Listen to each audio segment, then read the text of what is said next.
America ইসরায়েলের সঙ্গে ইরানের সংঘাত, যার জেরে উদ্ভূত পশ্চিম এশিয়ার এই অস্থিরতার আবহ, তারই মধ্যে 4 দিনের ভারত সফরে এলেন আমেরিকার বিদেশ সচিব।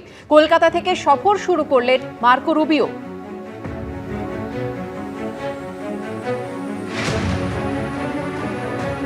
পার্থপ্রতিম ঘোষ আমাদের প্রতিনিধি এই মুহূর্তে রয়েছেন সরাসরি। পার্থপ্রতিম, আমেরিকার বিদেশ সচিবের কর্মসূচি কি, কোথায় কোথায় যাবেন আজ তিনি?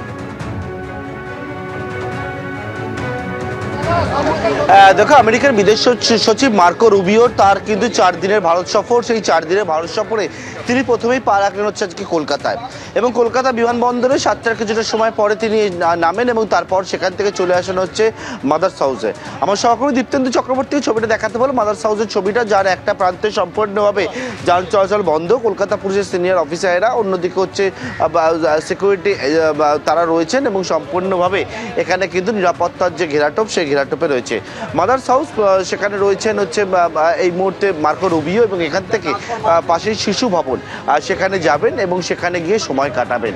এবং আজকে মূলত দেখো, 14 বছর পর কোনো মার্কিন বিদেশ সচিবের এই যে কলকাতা সফর, সেটা যথেষ্ট তাৎপর্যপূর্ণ।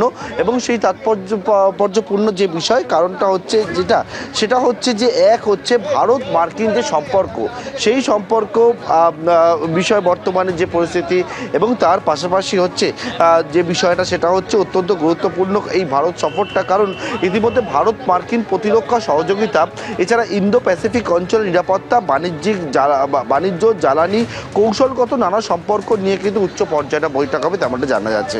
এবং এই যে সফরের শুরুটা আজকে কলকাতা থেকে শুরু হয়েছে, এবং তার পরবর্তীকালে দিল্লি হয়ে একেবারে আগ্রা, জয়পুর, সেখানেও কিন্তু মার্কিন বিদেশ সচিব তিনি কিন্তু যাবেন। এবং এই যে জায়গায় দেখতে পাচ্ছ, এটা হচ্ছে মাদার্স হাউসের ছবিটা, এবং এখান থেকে পাশে শিশু ভবন, এবং তার পরবর্তীকালে ভিক্টোরিয়া মেমোরিয়ালে যাওয়ার কথা রয়েছে, কিন্তু সেটা কিন্তু এখনো পর্যন্ত ফাইনাল হয়নি। যদি শিডিউলের মধ্যেই সময় থাকে তাহলে তিনি সেখানে যাবেন, আর নতবা এখান থেকে সোজা বিমানবন্দর হয়ে তিনি পৌঁছে যাবেন হচ্ছে নয়াদিল্লিতে, এবং সেখানে গিয়ে প্রধানমন্ত্রী নরেন্দ্র মোদীর সঙ্গে ওনারা দেখা করবেন।